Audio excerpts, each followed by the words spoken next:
چلانے والے کو پہلے روکنا ہے نا. اگر وہ چلا گیا تو پھر تو نقصان ہو جائے گا. تو گولی چلانے والے کو تو پہلے روکنا ہے.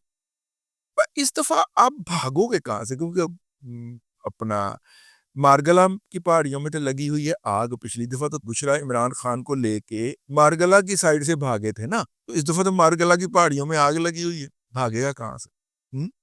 یہ خیال. تو اس دفعہ بھاگنے کا راستہ تم نے خود سوچ کے آنا ہے تاکہ نیگوشیٹ کر سکو کہ مجھے اس راستے سے بھاگ لینے دیں.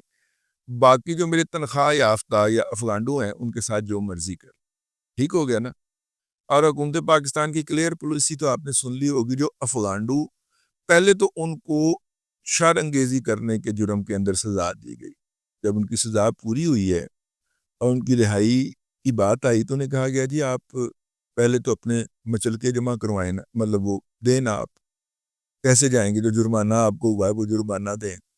پھر اپنی نیشنلٹی چیک کروائیں. نیشنلٹی ان کی افغان نکل آئی. انہوں نے کہا آپ تو اللیگل ہیں, آپ اندر ہی بیٹھے. اب بہت سارے ان کے مظاہرین جو یہ کرائے پہ لے کے آئے تھے, یہ مظاہرین کون ہیں؟ ایک تو وہ فراہم کرتا تھا جو افغان مہاجرین کا کمشنریٹ لگا ہوا تھا, جس کو ہٹایا بڑی مشکل سے منتیں ترلے کر کے. اس کی ایکسٹینشن کروا گئے تھے مولانا فضل الرحمان صاحب, لیکن اس کی منت ترلے کر کے اس کو ہٹوایا. تو وہاں سے ان کے مظاہرین کی سپلائی بند ہوئی. دوسرا انہوں نے ڈیوٹی لگائی تھی کے پی کے اندر جو چھوٹے موٹے پروجیکٹ چل رہے ہوتے ہیں, تمام ٹھیکیداروں کی ڈیوٹی لگائی تھی.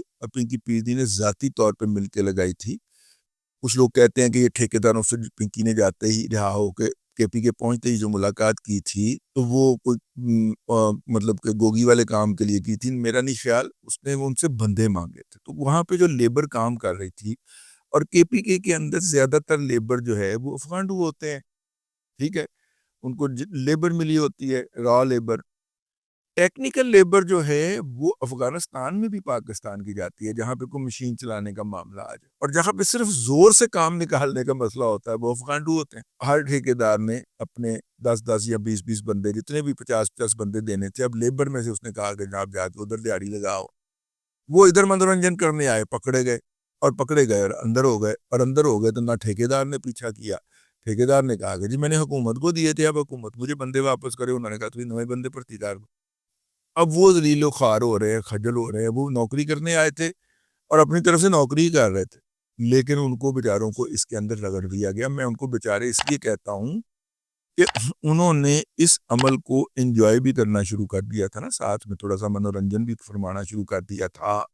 تو نتیجے کے طور پہ رگڑے گئے. اب اس کی دے رہے ہیں. ان میں سے کچھ کے جو لوائقین ہیں یا جو کچھ کے ورثہ جو ہیں وہ آل دا وے افغانستان سے آ کے یہاں پہ وہ روتے پیٹتے پائے جا رہے ہیں کہ جناب ہمارے تو لوگ لیبر کر رہے تھے, تو پورامن لوگ ہیں, ان کا لینڈ سے کیا کام. تو اب وہ یہ داستان اس میں سے نکل رہی ہے. خاک صاحب نے اسی دن عرض کر دیا تھا کہ یہ مائی جو ہے یہ جو ٹھیکیداروں سے ملی ہے یہ پیسوں کے لیے نہیں ملی. پیسہ بہت آ رہا ہے اس وقت. اجیت ڈیول بہت پیسہ بھجوا رہا ہے, بہت پیسہ آ رہا ہے. پیسے کی کوئی کمی نہیں ہے, بندوں کی کمی ہے, اور بندے یہ اس طرح اکٹھے کر رہے ہیں. تو بھائی جان یہ افغانڈو بھی گئے. ٹھیک ہے, تو آپ کس بنیاد پہ آؤ گے؟ ٹھیک ہے نا. اس کا مطلب یہ ہے کہ یہ آنے کے لیے دھمکی نہیں ہے. اگر آنے کے لیے دھمکی نہیں ہے تو جو اندر پھنسا ہوا ہے اس کو رگڑا لگانے کے لیے یہ دھمکی دی گئی ہے. دوسرا اس کا مطلب یہ ہو سکتا ہے کہ وہ اندر ہی رہے اور ہمارا کاروبار چلتا رہے.